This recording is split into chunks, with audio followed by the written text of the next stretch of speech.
Morning 12th class students. So after 2 days we are meeting once again. So now we are on chapter number 5, that is surface chemistry. Up to chapter number 4 we have done all the question and try to solve maximum problems, and if you are facing any query, then you can contact me.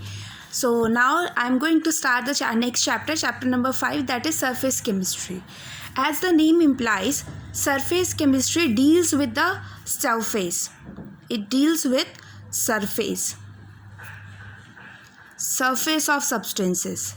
It will deal with surface of substances.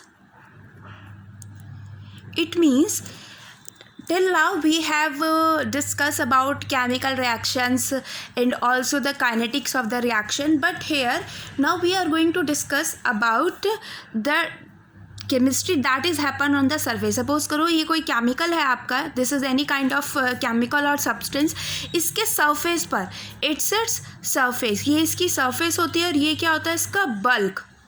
ठीक है, basically bulk and surface are separate by a interface. एक interface है जो इन दोनों को separate कर रहा है. ये जो लाइन हो गई आपकी, इससे नीचे की जो है वो बल्क है और जो सबसे ऊपर वाली लेयर है that is known to be surface. तो यहाँ पर जो केमिस्ट्री होगी हमें सिर्फ सरफेस की पढ़नी है. अब आपको पता है, अगर याद हो तो हमने सरफेस के बारे में बहुत डिस्कस किया हुआ है. कहाँ डिस्कस किया है हमने सरफेस का, हमने कभी ध्यान नहीं दिया. But if we talk about the surface chemistry, अगर हम सरफेस फिनोमिना की बात करें तो सरफेस फिनोमिना को हम पढ़ते हैं कोरोजन में. किस में पढ़ते हैं? कोरोजन में हम सरफेस फिना को पढ़ते हैं. इलेक्ट्रोड प्रोसेस में हम सरफेस फिनोमिना को पढ़ते हैं. आपने देखा अगर कोरोजन आकर at the surface, starting surface पे होती है. इलेक्ट्रोड जो प्रोसेस होते हैं इलेक्ट्रोलिसिस सेल में आपने पढ़ा था that at the surface of the electrode जो आपका मटेरियल है वो डिपॉजिट होता है, जो भी मेटल है. तो आपके कोरोजन हो गया, इलेक्ट्रोड प्रोसेस हो गया, और अब बहुत सारे प्रोसेस है जहाँ पर ये सरफेस केमिस्ट्री डील करता है. ठीक है, तो अब हम चलिए इसे डिटेल में स्टडी करना स्टार्ट करते हैं. बेसिकली सरफेस केमिस्ट्री को स्टडी करने की ज़रूरत क्यों पड़ी? ज़रूरत इसलिए पड़ी जब हम किसी भी मेटल को कंसिडर करते हैं. ठीक है, मैंने लिया, सपोज करो I am taking a pure metal, मैं तो उसे प्योर मेटल समझ के ले रही हूँ, बट एक्चुअल में क्या होता है, some of the impurities get deposit on the surface of the metal. कुछ मेटल की सरफेस पे कुछ ना कुछ इम्प्योरिटीज़ क्या होंगी, जो हम तो प्योर मेटल चल रहे हैं, उसके अलावा जो भी उस पर सब्सटेंस डिपॉजिट हो गया that is act as a impurity. तो कुछ इम्प्योरिटी उस पर डिपॉजिट हो जाती है. तो वहीं से ये फिनोमिना स्टार्ट हुआ कि ऐसा कौन सा प्रोसेस है. हमने तो नहीं कोई उस पर सोल्यूशन डाला या कोई गैस उस पर हमने एब्जॉर्ब कराई, कोई गैस के प्रेजेंट में रही रखा हमने मटेरियल, स्टिल आपके मेटल ने कुछ इम्प्योरिटीज़ एब्जॉर्ब कर ली. तो वहाँ से ये थोड़ा सा सरफेस फिनोमिना की जो स्टडी थी वो अराइज हुई. तो चलिए अब हम इसे डिस्कस करते हैं वन बाय वन.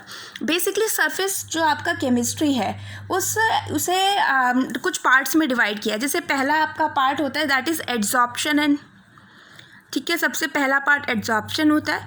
उसके बाद होता है आपका कैटालिसिस, उसके बाद होता है आपका कॉलॉइड्स, और लास्ट में आते हैं आपके इमल्शंस एंड जेल्स. ठीक है, तो ये जो दो टॉपिक हैं catalysis and emulsion, catalysis and emulsion जो है ये टॉपिक सीबीएसई ने कट कर दिया है इस बार. तो हमको ये दोनों नहीं पढ़ने, हमको सिर्फ एड्जॉर्प्शन और कॉलॉइड्स के बारे में स्टडी करना है इस बार. ठीक है, so let us start with the adsorption process. ठीक है, अब हम स्टार्ट करते हैं एड्जॉर्प्शन प्रोसेस से कि एड्जॉर्प्शन होता क्या है. जैसा कि मैंने आपको बताया, सिंपली अगर कोई भी चीज़ से सरफेस पर आपको स्टिक हो रही है, सरफेस पर सिर्फ, मतलब बल्क में नहीं जा रही, अंदर नहीं जा रही, सिर्फ सरफेस पे डिपॉजिट होती जा रही है, that is knowns to be a adsorption phenomena. या फिर आप ये कह सकते हैं accumulation of molecule at the surface of substance rather than bulk of a solid or liquid. और लिक्विड। गैसेस की हम यहाँ बात नहीं करेंगे, क्यों नहीं करेंगे आपको पता है, गैसेस के केस में सब चीज़ें मिक्स हो जाती है easily, they will form a kind of homogeneous mixtures. तो हम यहाँ पर सॉलिड और लिक्विड की सब, गैसेस में तो आप कुछ भी चीज़ डालो, गैसेस में तो सब चीज़ मिक्स हो जाना है, बल्क तक चला जाना है। तो हम यहाँ पर सॉलिड और लिक्विड की बात करेंगे, सॉलिड सरफेस लेंगे या लिक्विड सरफेस लेंगे, उस पर एड्जॉर्प्शन करेंगे दूसरे सब्सटेंस का। तो आपको समझ आ गया होगा एड्जॉर्प्शन क्या होता है, ठीक है। अब बेसिकली इसमें दो फेजेस होती हैं। फेजेस कैसे होती है मैं आपको बताती हूँ। दो कंपोनेंट होते हैं आपकी एड्जॉर्प्शन पे, ठीक है। मैं इस पर कोई भी ये, ठीक है, कोई भी सब्सटेंस मैं इस पर एड्जॉर्ब करा रही हूँ, ठीक है। मैंने कोई भी सब्सटेंस ले लिया है, ठीक है। जिस सब्सटेंस को आप एड्जॉर्ब कराते हो किसी सरफेस से, that is known as adsorbate. क्या बोलते हैं हम उसे? एड्जॉर्बेट। और जिस सरफेस पर आप एड्जॉर्ब करा रहे हो उसे हम बोलते हैं एड्जॉर्बेंट। ये बेंट की तरह, बेड की तरह हो गया। ऐसे याद कर लीजिए, बेड की तरह है। बेड पर कोई पर्सन बैठा हुआ है या लेटा हुआ है, ठीक है, तो वो बाहर से आया लेटा हुआ, तो उसे हम बोलेंगे एड्जॉर्बेट। और बेड ऑलरेडी प्रेजेंट था, उसे हम बोलेंगे एड्जॉर्बेंट। तो बेसिकली जिस सरफेस पर एड्जॉर्प्शन होता है that is known as adsorbent, और जिस सब्सटेंस को आप एड्जॉर्ब कराते हो that is known as adsorbate. तो आपको समझ में आ गया होगा कि एड्जॉर्बेट और एड्जॉर्बेंट ये एड्जॉर्प्शन के क्या फिनोमेना। अब इसके कैरेक्टरिस्टिक होती है एड्जॉर्प्शन की कैरेक्टरिस्टिक्स होती है क्या, अब आप खुद ही देखिए। मैंने एक सब्सटेंस लिया ऐसा, ठीक है, ये सॉलिड फॉर्म है। जिस सपोज करो एग्जाम्पल के लिए, शुगर में नहीं होता बट एग्जाम्पल करो, शुगर क्यूब जो आती है, मैंने ये शुगर क्यूब ले लिया, ठीक है। अब मैंने शुगर क्यूब को पाउडर फॉर्म में कर दिया, ठीक है। पाउडर फॉर्म में करा तो ये इस तरीके से फैल गया, ठीक है। अब आप देखो, ऑब्वियस सी बात है, adsorption you are carrying out at surface. Adsorption को आप कहाँ कर रहे हो? You are carrying out the adsorption process at surface only. तो हमें से सिर्फ सरफेस पे मतलब है, सरफेस कितना है। तो आप फर्स्ट केस में देखिए, जब ये क्रिस्टल फॉर्म में था तो इसकी सरफेस क्या थी? कम थी। When it is in powder form तो सरफेस क्या हो गई? ज़्यादा। और मैंने नहीं बोला ही कि ये सरफेस फिनोमिना होता है, आप खुद देखिए, you are carrying out the adsorption at surface only.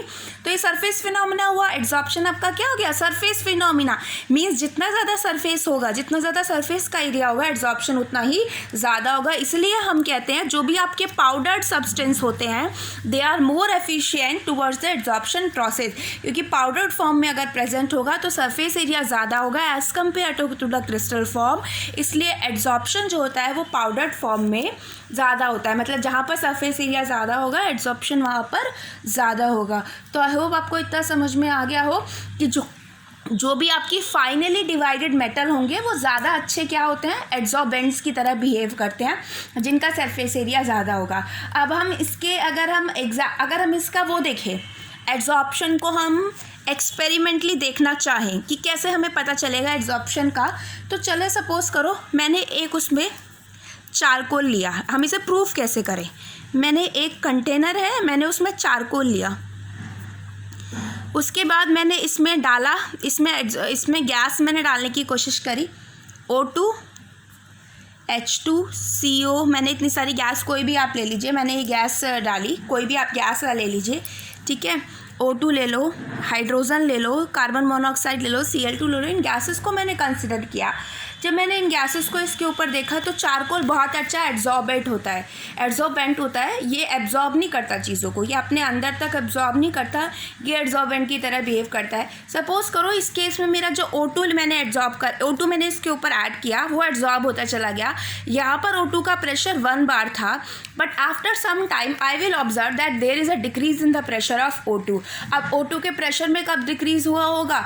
जब O2 फ्री फ्रॉम में नहीं है। भाई प्रेशर कब होता है गैस का प्रेशर क्या होता है? आपने सुना ही होगा गैस के प्रेशर के बारे में। तो जब अगर सपोज करो O2 के 5 मॉलिक्यूल थे, 5 मॉलिक्यूल का प्रेशर 1 बार था, अगर 5 में से कुछ इस सरफेस पर जाकर स्टिक हो गए, सपोज करो 2 अगर स्टिक हो गए तो बचे कितने? 3। तो 3 मॉलिक्यूल की वजह से प्रेशर कम होगा। अब प्रेशर कम होने की वजह से हमें ये इंटरप्रिटेशन मिलता है कि some of the O2 gas is absorb at the charcoal surface, कुछ एब्जॉर्ब हो गई होगी, ठीक है। दूसरा हम कंसिडर करते हैं, अगर आप सिलिका जेल लेते हो, ठीक है, सिलिका जेल क्या करती है? सिलिका जेल एब्जॉर्ब मॉइस्चर, ये क्या करती है? मॉइस्चर को एब्जॉर्ब करती है।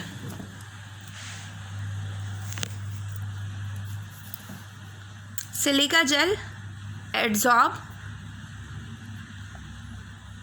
Moisture, it will absorb moisture. आपकी जो भी सिलिका जेल होगी वो मॉइस्चर को क्या कर लेगी, एब्जॉर्ब कर लेगी। तो हमें ये देखकर पता चलता है, हमने बहुत बार लेते हैं वैक्यूम क्रिएट करने के लिए सिलिका जेल का यूज़ करते हैं। अगर आप कैल्शियम अगर आप कॉपर सल्फेट लेते हो तो कॉपर सल्फेट क्या होता है, एब्जॉर्ब करता है मॉइस्चर को, लेकिन सिलिका जेल क्या करता है, एब्जॉर्ब, मतलब अपनी अपनी सरफेस पर एब्जॉर्ब कर लेता है मॉइस्चर को। तो ये कुछ चीज़ें हैं जिससे हमें देखने को मिलता है। जैसे सपोज़ करो अगर आप कोई भी डाई ले रहे हो, ठीक है, ये आपकी चॉक है, वाइट चॉक लिया है मैंने ये, ठीक है, वाइट चॉक लिया, मैंने एक डाई ली, कलर डाई, मैंने इस डाई में से डिप किया चॉक को, तो मैं देखूंगी मैं कुछ टाइम बाद मेरी पूरी की पूरी चॉक जो डाई का कलर है उसकी हो जाएगी। लेकिन अगर आप उस चॉक को ब्रेक करोगे तो अंदर से वो आपको वाइट ही दिखेगी।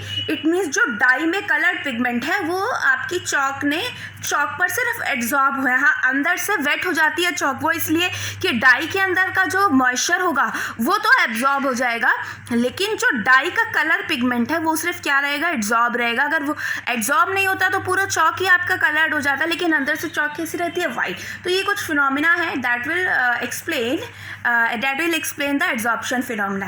अब जब हम एब्जॉर्प्शन कर रहे हैं, अगर सपोज करो हम एब्जॉर्प्शन को हटा भी सकते हैं तो उस प्रोसेस को क्या कहते हैं, डिसॉर्प्शन। क्या बोलते हैं हम उसे, डिसॉर्प्शन। डिसॉर्प्शन का मतलब होता है आपका रिमूवल ऑफ एब्जॉर्ब सब्सटेंस। अगर आपको एब्जॉर्ब सब्सटेंस को रिमूव कराना है तो आप क्या बोलते हो उसे, डिसॉर्प्शन। ठीक है, ये हो गया आपका इतना, तो ये आपको एब्जॉर्प्शन समझ में आ गया। अब जरा हम इसका कंपैरिजन एब्जॉर्प्शन से कर लेते हैं, ठीक है, हम बार बार एब्जॉर्प्शन की बात कर रहे हैं, so let us compare this with absorption. तो एब्जॉर्प्शन क्या होता है, basically it is a bulk phenomena. Bulk phenomena क्या है, मतलब कि अगर आप कोई भी सब्सटेंस ऐड कर रहे हो तो वो सब्सटेंस यहाँ अंदर जाकर अंदर तक चला जाएगा। It means the concentration of the substance which is added to other substance is uniform throughout the bulk. आपकी जो भी आपने सब्सटेंस ऐड किया है उसकी जो कंसंट्रेशन है वो यूनिफॉर्म होगी थ्रू आउट द बल्क। मतलब ये नहीं है कि वो सिर्फ सरफेस पर एब्जॉर्ब होगा, सरफेस पर एब्जॉर्ब नहीं होगा, वो यहाँ सरफेस पे आने के बाद वो अंदर जाने लगेगा। मतलब पूरा बल्क फिनोमिना होता है आपका एब्जॉर्प्शन। तो आपके इसमें हम कह सकते हैं एब्जॉर्प्शन में सब्सटेंस आपका सरफेस पर एक्यूमुलेट होता है, बट एब्जॉर्प्शन में the concentration of the substance is uniform throughout the bulk. ठीक है, तो जैसे हमने चॉक का मैंने एग्जांपल बताया, चॉक में दोनों फिनोमिना होते हैं, एब्जॉर्प्शन भी और एब्जॉर्प्शन भी। तो जब दोनों फिनोमिना एक साथ हो तो हम उसे क्या बोलते हैं, ज़ॉर्प्शन। क्या बोलते हैं उसे हम, ज़ॉर्प्शन। जैसे मैंने चॉक का एग्जांपल बनाया, जो आपकी डाई होती है, डाई में आपका सॉल्वेंट होता है और उसमें आपका कलर्ड पिगमेंट क्या करते हो, एब्जॉर्ब, कलर्ड पिगमेंट ऐड करते हो, तो ये तो क्या होगा, एब्जॉर्ब होगा। भाई कलर्ड हो गई बाहर से, लेकिन अंदर से वो सिर्फ वेट हुई और कलर्ड नहीं हुई, तो वो आपका क्या होगा, एब्जॉर्ब होगा। ठीक है, तो कुछ केसेस में दोनों फिनोमिना भी होते हैं जिसे हम क्या कहते हैं, ज़ॉर्प्शन बोलते हैं, जहाँ पर एब्जॉर्प्शन, इसमें क्या होगा, एब्जॉर्प्शन भी होगा और एब्जॉर्प्शन भी होगा। I hope the difference between these two are clear to you, कि हम क्या क्या डिफरेंस की बात कर रहे हैं। ठीक है, अब हम ज़रा पढ़ते हैं कि एब्जॉर्प्शन होता क्यों है। ठीक है, तो हम देखते हैं mechanism of absorption. Mechanism of absorption दो तरीके से हम इसको समझाएंगे आपको। ठीक है, मैकेनिज्म ऑफ एब्जॉर्प्शन को हम दो तरीके से कंसिडर करके चलते हैं। तो अब आप देखिए कि इसे हम किस तरीके से कंसिडर करके चलते हैं एब्जॉर्प्शन को। सबसे पहला चीज़, ये आपका कोई भी मॉलिक्यूल है, ये आपने पहले भी पढ़ा होगा मेरे ख्याल से।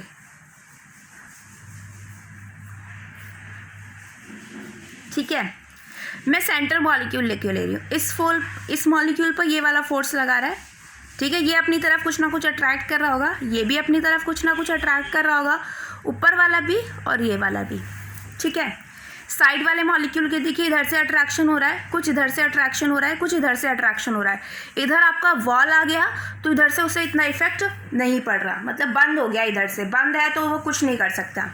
लेकिन आप सरफेस मॉलिक्यूल को देखिए, सरफेस मॉलिक्यूल को देखिए, अगर मैं सेंटर वाला मॉलिक्यूल लूँ तो इस मॉलिक्यूल पे इधर फोर्स ऑफ अट्रैक्शन है, इधर फोर्स ऑफ अट्रैक्शन है और डाउनवर्ड फोर्स ऑफ अट्रैक्शन है। ऊपर क्या है, खाली। ठीक है, इधर तो क्या था, थोड़ा बहुत जो बैलेंस था उसे इसने दे दिया। भाई अनबैलेंस्ड, ये क्या है, इस पर अनबैलेंस्ड फोर्स है। अनबैलेंस्ड फोर्स का मतलब क्या है भाई, ये और ये तो कैंसिल हो गए आपस में अपोजिट डायरेक्शन में, नीचे की तरफ फोर्स है, ऊपर की तरफ कुछ नहीं है। यहाँ अगर आप इस मॉलिक्यूल को देखें, नीचे वाले को देखें, तो इसके अनबैलेंसिंग को बैलेंस कितने किया हुआ है, वॉल ने, जो आपकी वॉल है। तो बेसिकली होता क्या है, the surface molecules are having unbalanced force of attraction। जो आपके सरफेस के मॉलिक्यूल होते हैं तो उन पर क्या होती है, अनबैलेंस्ड फोर्स ऑफ अट्रैक्शन होती है, जिसकी वजह से यहाँ पर जो आपकी इनकी एनर्जी होती है वो इंक्रीज हो जाती है। क्या हो जाती है, surface energy increase, surface energy increase. अब आप सोच रहे होंगे सरफेस एनर्जी कहाँ से आ गई, भाई मॉलिक्यूल सरफेस के है, मॉलिक्यूल की कुछ ना कुछ एनर्जी होती है, इंक्रीज कैसे हो गई, भाई इंक्रीज तो होगी जब मॉलिक्यूल अनबैलेंस्ड हो जाता है। अनबैलेंस्ड कब होता है, जब वो हायर एनर्जी स्टेट में जाता है। अनबैलेंस्ड कब है ये, जब मतलब अनबैलेंस्ड का मतलब है नीचे से इसे खींच रहा है, ऊपर से इसे खींच रहा है, दोनों साइड से तो बैलेंस्ड हो गया, नीचे से इसे एक मॉलिक्यूल अपनी तरफ अट्रैक्ट कर रहा है, लेकिन ऊपर से कोई फोर्स नहीं है, मतलब ये नीचे की तरफ ज़्यादा जाने की कोशिश करेगा, जिसकी वजह से इसकी जो एनर्जी है वो इंक्रीज हो जाएगी। मतलब ये तो इसे अपनी तरफ खींचेगा, लेकिन ये वापस अपनी पोजीशन में आना चाहेगा, तो इसलिए इस पार्टिकल का मूवमेंट क्या होता है, इंक्रीज। और आपको पता है जब मूवमेंट इंक्रीज होता है तो मॉलिक्यूल्स की एनर्जी भी क्या हो जाती है, इंक्रीज। यहाँ पर सरफेस के मॉलिक्यूल है तो हमने उस एनर्जी को क्या बोल दिया, सरफेस एनर्जी। तो जब आप due to the unbalance force of attraction on the surface molecule there is a increase in surface energy. और आपको पता है जब सरफेस एनर्जी में इंक्रीज होता है, जब किसी भी टाइप की एनर्जी में इंक्रीज हो तो वो सिस्टम कैसा हो जाता है, अनस्टेबल। तो इसी सरफेस एनर्जी को डिक्रीज करने के लिए ये अपने ऊपर किसी भी मॉलिक्यूल को क्या करा लेते हैं, एब्जॉर्ब करा लेते हैं। अगर इसके ऊपर एक मॉलिक्यूल आ जाए चाहे कैसा भी हो तो थोड़ा बहुत तो इसमें बैलेंस आएगा, इसका मूवमेंट कम होगा तो एनर्जी क्या हो जाएगी, डिक्रीज। तो आई होप ये पहला मैकेनिज्म है जो हमने डिस्कस किया है, that there is to decrease the surface energy absorption will occur. Decrease करने के लिए अपनी सरफेस एनर्जी को एब्जॉर्प्शन होता है।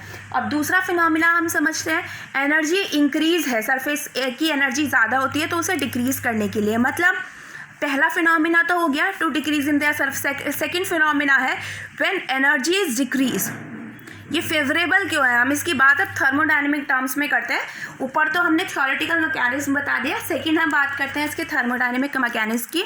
When energy is decrease during absorption, absorption की ड्यूरिंग एनर्जी आपकी क्या होती है, इंक्रीज होती है। जब एब्जॉर्प्शन की ड्यूरिंग आपकी एनर्जी डिक्रीज हो तो उस केस में क्या होता है, डेल्टा एच नेगेटिव।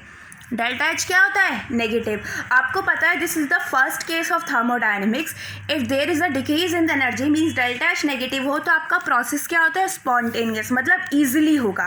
बट अगर आपको याद हो एक इक्वेशन होती है delta G is equals to delta H minus T delta S, ये आपकी इक्वेशन है, ठीक है। इस इक्वेशन से अब हम एब्जॉर्प्शन को देखते हैं कि एब्जॉर्प्शन किस फॉर्म में होगा, ठीक है। तो इस इक्वेशन के अकॉर्डिंग कैसे देखेंगे, चलिए अब आपको मैं बताती हूँ। ये डेल्टा एच क्या होता है, डिक्रीज होता है because there is a decrease in energy. लेकिन उसके साथ साथ ये डेल्टा एस आपको पता है क्या थी, एंट्रोपी। Entropy means randomness. क्या होती है, रैंडमनेस। रैंडमनेस का मतलब होता है मॉलिक्यूल्स का मूवमेंट। अब आप देख रहे हैं जब मॉलिक्यूल्स के ऊपर एब्जॉर्प्शन होगा तो उसका मूवमेंट कम हो जाएगा, तभी तो एनर्जी डिक्रीज हुई है। जब उसका मूवमेंट कम हो जाएगा तो इस डेल्टा एस भी क्या हो रही है, डिक्रीज हो रही है। यानी कि इस प्रोसेस में इसके प्रोसेस में आपकी डेल्टा एच भी नेगेटिव है और डेल्टा एस भी नेगेटिव है। अब आपको ऐसा केस खुद ढूंढना पड़ेगा कि जब आपका डेल्टा जी नेगेटिव हो, क्योंकि हमें तो इतना पता है डेल्टा जी नेगेटिव आना चाहिए, बाकी चाहे कुछ भी पॉजिटिव हो या नेगेटिव हो। तो चलिए अब हम इसको देखते हैं क्या है। अब आपको देखो डेल्टा एस नेगेटिव है, अगर डेल्टा एस भी नेगेटिव होगा इट मीन्स ये भी नेगेटिव वैल्यू और ये भी नेगेटिव वैल्यू। अगर डेल्टा एस नेगेटिव है तो नेगेटिव और नेगेटिव आपका क्या हो जाएगा, पॉजिटिव हो जाएगी वैल्यू। भाई ये नेगेटिव और ये नेगेटिव, इसकी मल्टीप्लाई करेंगे माइनस से। सपोज करो टेम्परेचर मैं ले रही हूँ 373 और इसकी वैल्यू है -2, तो ये तो ऐड हो गई, ये तो ऐड हो जाएगी ना वैल्यू, ठीक है। अब इस वैल्यू में से डेल्टा एच करना है, ठीक है। डेल्टा एच प्लस जो भी आपकी वैल्यू आई है ये आ गई 746, ठीक है, यही आ गई वैल्यू। अब आपको डेल्टा जी क्या चाहिए, नेगेटिव चाहिए। डेल्टा जी आपको क्या चाहिए, नेगेटिव चाहिए। तो उसके लिए ये हम कह रहे हैं ये माइनस में है, तो उसके लिए जो डेल्टा एच की वैल्यू है it should be greater than T delta S, यानी स्पॉन्टेनियस प्रोसेस होने के लिए डेल्टा एच की वैल्यू आपकी टी डेल्टा एच से ज़्यादा होनी चाहिए, तभी ये प्रोसेस स्पॉन्टेनियस होगा। क्योंकि डेल्टा एच अगर ज़्यादा होगा तो मतलब अगर 746 से अगर ये 747 भी हो गया तो भी माइनस में आएगी वैल्यू, बट अगर सपोज करो ये 745 हो गया तो किस में आएगी, प्लस में आएगी ये वैल्यू, तो डेल्टा जी कैसा हो जाएगा, पॉजिटिव। तो आपकी सिंपल सी बात ये है कि पहला मैकेनिज्म तो हमने समझा दैट एड्जॉर्प्शन का मैकेनिज्म सरफेस एनर्जी के अकॉर्डिंग, दूसरा है थर्मोडायनेमिक्स के अकॉर्डिंग। थर्मोडायनेमिक्स कहती है अगर डेल्टा जी नेगेटिव है तो ही प्रोसेस आपका क्या है, फेवरेबल। तो उसके लिए आपको क्या होना चाहिए, if delta H is greater than T delta S, क्योंकि भाई डेल्टा एस एंट्रोपी हमेशा डिक्रीज होगी एड्जॉर्प्शन में, डेल्टा एच डिक्रीज होगा क्योंकि सरफेस एनर्जी डिक्रीज हो रही है, बट द डिक्री यहाँ हम कहते हैं the value of T delta S must be smaller than the delta H value, तभी आपका प्रोसेस क्या होगा, स्पॉन्टेनियस। ठीक है, और जब ये दोनों वैल्यू इक्वल हो जाएंगी डेल्टा एच और टी डेल्टा एस, तो डेल्टा जी क्या हो जाएगा, जीरो। और आपको पता है उस टाइम पे एड्जॉर्प्शन होना बंद हो जाता है, उस टाइम पे एड्जॉर्प्शन होना क्या हो जाता है, बंद। मतलब अगर आप देखो अगर ये वैल्यू कम है, ठीक है, ये वाली वैल्यू कम है, तो मतलब प्रोसेस क्या हो गया, स्पॉन्टेनियस, क्योंकि ये नेगेटिव होएगा। लेकिन जैसे जैसे ये वैल्यू बढ़ेगी, वैल्यू किस वजह से बढ़ेगी, टेम्परेचर की वजह से। अगर आप टेम्परेचर धीरे धीरे बढ़ाते चले जाओ तो ये वैल्यू बढ़ती जाएगी, और एक कैसे जाएगा, जब ये दोनों वैल्यू क्या हो जाएंगी, इक्वल। तो ये पॉजिटिव आ रही है और ये नेगेटिव है तो वो जीरो हो जाएगा, यानी as soon as the temperature will increase the process will forward towards the equilibrium. जैसे जैसे आप टेम्परेचर को इंक्रीज करोगे प्रोसेस इक्विलिब्रियम की तरफ बढ़ता है और उसके बाद प्रोसेस बंद हो जाएगा। तो आई होप आपको ये थोड़ा सा इक्वेशन समझ में आई हो। अगर आपने 11th में थर्मोडायनेमिक्स पढ़ी होगी अच्छे से तो आपको ईजिली समझ में आ जाएगा। ठीक है, तो ये हो गया। अब इसके बाद हम नेक्स्ट चलते हैं टाइप्स ऑफ एड्जॉर्प्शन। ठीक है, हम नेक्स्ट आपका देखते हैं that is types of adsorption. हम देखते हैं कितने टाइप्स के एड्जॉर्प्शन होते हैं। ठीक है, तो चलिए मैं आपको बताती हूँ types of adsorption.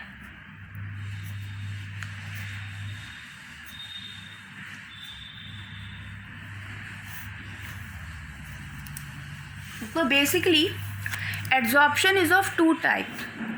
First one is physical adsorption, second one is chemical.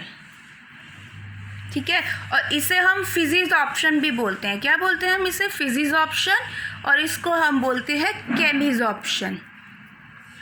As the name imply, chemisorption means कोई केमिकल होगा, means which occur through the formation of chemical bond. और फिजिजॉर्प्शन में क्या होगा, फिजिकल इंटरेक्शन, या आप कह सकते हैं वंडरवॉल इंटरेक्शन, जो हमारे सबसे वीक इंटरेक्शन होते हैं। कौन से इंटरेक्शन, वंडरवॉल इंटरेक्शन, जो हमारे सबसे वीक इंटरेक्शन होते हैं, उनके थ्रू अगर आपका एड्जॉर्प्शन हो रहा है। सब इन दोनों को स्टार्ट करने से पहले मैं आपको एग्जांपल बता देती हूँ। ये मेरी, आपने याद हो तो आपने हाइड्रोजनेशन रिएक्शन पढ़ी होगी 10th में। क्या होता था उसमें, आप किसी भी एल्कीन को मेटल कौन सा, आप निकल ले लो, पैलेडियम ले लो, प्लैटिनम ले लो, ठीक है, मेटल कैटलिस्ट होते थे और हाइड्रोजन और एल्कीन प्रोडक्ट होते थे। तो बेसिकली होता क्या था इसमें, हम कराते क्या है, पहले मेटल की सरफेस पर हम हाइड्रोजन को एड्जॉर्ब कराते हैं। ठीक है, तो जैसे ही मेटल और हाइड्रोजन मेटल की सरफेस पर एड्जॉर्ब हुआ, ठीक है, तो ये आपका हो गया फिजिकल। कौन सा हो गया, फिजिकल, बिकॉज मेटल और हाइड्रोजन दूर दूर तक बहुत अलग है, तो इन दोनों के बीच में कोई बॉन्ड नहीं, कोई केमिकल बॉन्ड फॉर्मेशन नहीं होगी। As soon as the H2 will adsorb on this surface, उसके बाद क्या होता है सेकेंड स्टेप में, दिस इज फर्स्ट स्टेप सिर्फ इंट्रैक्शन होना। सेकेंड स्टेप में क्या होता है, ये जो H2 का बॉन्ड है ये ब्रेक हो जाता है, ये H2 का बॉन्ड ब्रेक होता है, और सेकेंड स्टेप में क्या होगा, एक H इससे जुड़ना स्टार्ट होगा, H मतलब ये बॉन्ड तो वीक होता जाएगा, ये वाला बॉन्ड वीक होता जाएगा और H मेटल से अटैच होते चले जाएंगे। तो यहाँ पर हुई केमिकल बॉन्ड फॉर्मेशन, और जब ये इसके ऊपर आपने एड्जॉर्ब कराया है स्टार्टिंग में, तो वो आपका कौन सा हुआ, फिजिकल एड्जॉर्प्शन। तो दो अलग अलग चीज़ें हैं, फिजिकल एड्जॉर्प्शन और केमिकल एड्जॉर्प्शन। ठीक है, तो पहला पॉइंट तो आपको क्लियर हो गया होगा that physical absorption arise because of van der Waals interaction and this is because of chemical formation. The second physical जो एड्जॉर्प्शन होता है, this is not specific in nature. Specificity का मतलब क्या होता है, किसी भी तरह की गैस को आप किसी भी मतलब किसी भी, जनरली हम यहाँ गैस की बात कर रहे हैं, किसी भी गैस को आप किसी भी सॉलिड लिक्विड सरफेस पर एड्जॉर्ब करा सकते हो। स्पेसिफिसिटी नहीं देखेंगे, जैसे हम नेचर देखते हैं यहाँ नहीं देखेंगे। दूसरा आपका केमिजॉर्प्शन है, ये हाईली स्पेसिफिक नेचर होता है, मतलब बॉन्ड पे डिपेंड करता है। अगर बॉन्ड बन सकता है तो केमिकल एड्जॉर्प्शन होगा, अदरवाइज नहीं होगा। दूसरा फिजिकल एड्जॉर्प्शन रिवर्सिबल होता है नेचर में, भाई सिंपल इंट्रैक्शन ही तो हो रहा है, आप इजीली हटा सकते हो। केमिकल एड्जॉर्प्शन एक बार बॉन्ड फॉर्म हो गया तो वो कैसा हो जाता है, इरिवर्सिबल। ठीक है। सेकेंड थिंग है आपका enthalpy of adsorption is low. भाई हमें पता है कि जब आपका सिर्फ एड्जॉर्प्शन हो रहा है तो जो सरफेस एनर्जी में डिक्रीज है वो कम होगा, बट आपको पता है जब केमिकल बॉन्ड बनते हैं तो एनर्जी ज़्यादा रिलीज होती है, तो इसमें एंथैल्पी ऑफ एड्जॉर्प्शन आपकी क्या हो जाएगी, ज़्यादा हो जाएगी।